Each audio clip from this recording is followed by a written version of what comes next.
स्वतंत्रता को सुरक्षित रखो। बाइबल वचन गलतियों अध्याय 5। मसीह ने स्वतंत्रता के लिए हमें स्वतंत्र किया है, अतः इसी में स्थिर रहो और दासत्व के जुए में फिर से न जुटो। देखो, मैं पौलुस तुमसे कहता हूँ कि यदि खतना कराओगे तो मसीह से तुम्हें कुछ लाभ न होगा। फिर भी मैं हर एक खतना कराने वाले को जताए देता हूँ कि उसे सारी व्यवस्था माननी पड़ेगी। तुम जो व्यवस्था के द्वारा धर्मी ठहरना चाहते हो, मसीह से अलग और अनुग्रह से गिर गए हो, क्योंकि आत्मा के कारण हम विश्वास से आशा की हुई धार्मिकता की बाट जोहते हैं। मसीह यीशु में न खतना और न खतना रहित कुछ काम का है, परंतु केवल विश्वास, जो प्रेम के द्वारा प्रभाव डालता है। तुम तो भली भांति दौड़ रहे थे, अब किसने तुम्हें रोक दिया कि सत्य को न मानो? ऐसी सीख तुम्हारे बुलाने वाले की ओर से नहीं। थोड़ा सा खमीर सारे गूंदे हुए आटे को खमीर कर डालता है। मैं प्रभु पर तुम्हारे विषय में भरोसा रखता हूँ कि तुम्हारा कोई दूसरा विचार न होगा, परंतु जो तुम्हें घबरा देता है वह कोई क्यों न हो दंड पाएगा।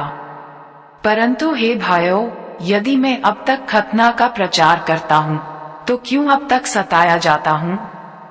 फिर तो क्रूस की ठोकर जाती रही।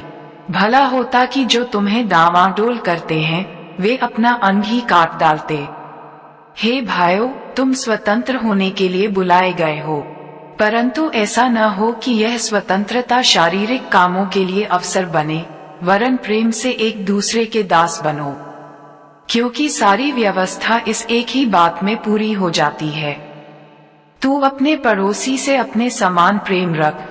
पर यदि तुम एक दूसरे को दांत से काटते और फाड़ खाते हो तो चौकस रहो कि एक दूसरे का सत्यानाश न कर दो। पर मैं कहता हूँ, आत्मा के अनुसार चलो तो तुम शरीर की लालसा किसी रीति से पूरी न करोगे। क्योंकि शरीर आत्मा के विरोध में और आत्मा शरीर के विरोध में लालसा करता है, और ये एक दूसरे के विरोधी हैं। इसलिए कि जो तुम करना चाहते हो वह न करने पाओ, और यदि तुम आत्मा के चलाए चलते हो तो व्यवस्था के अधीन न रहे। शरीर के काम तो प्रगट हैं, अर्थात व्यभिचार, गंदे काम, लुचपन, मूर्ति पूजा, टोना, बैर, झगड़ा, ईर्ष्या, क्रोध, विरोध, फूट, विधर्म, डाह, मतवालापन, लीला क्रीड़ा और इनके जैसे और काम हैं। इनके विषय में मैं तुमसे पहले से कह देता हूँ, जैसा पहले कह भी चुका हूँ, कि ऐसे ऐसे काम करने वाले परमेश्वर के राज्य के वारिस न होंगे। पर आत्मा का फल प्रेम, आनंद, शांति, धीरज, कृपा, भलाई, विश्वास, नम्रता और संयम है। ऐसे ऐसे कामों के विरोध में कोई भी व्यवस्था नहीं।